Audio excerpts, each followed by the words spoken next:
मंत्रिपद जाऊन 4.5 महिने लोटल्यानंतर सुद्धा धनंजय मुंडे यांनी सातपुडा हा शासकीय बंगला सोडलेला नाही। यामुळे छगन भुजबळ यांना सातपुडा प्रवेशाची प्रतीक्षा करावी लागणार आहे। महत्त्वाची बातमी आपण पाहताय। निवृत्ती बाबर आमचे प्रतिनिधी या संदर्भातली अधिक माहिती देतील। निवृत्ती।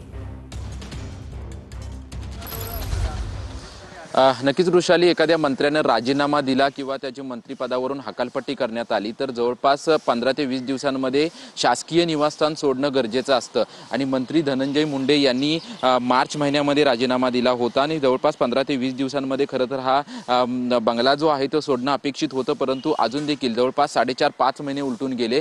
अजून देखील त्यांनी हा बंगला सोडलेला नाही। अजून देखील ते याच बंगल्यामध्ये राहतायत आणि त्यानंतर जे मंत्री म्हणून छगन भुजबळ यांची निवड झाली होती। त्यानंतर त्यांना हा सातपुडा बंगला जो आहे तो 23 मे रोजी देण्यात आला होता, परंतु धनंजय मुंडे यांनी हा बंगला सोडलेला नाही। त्याच्यामुळे कुठेतरी अजून देखील छगन भुजबळांना ह्या बंगल्याची प्रतीक्षाच आहे।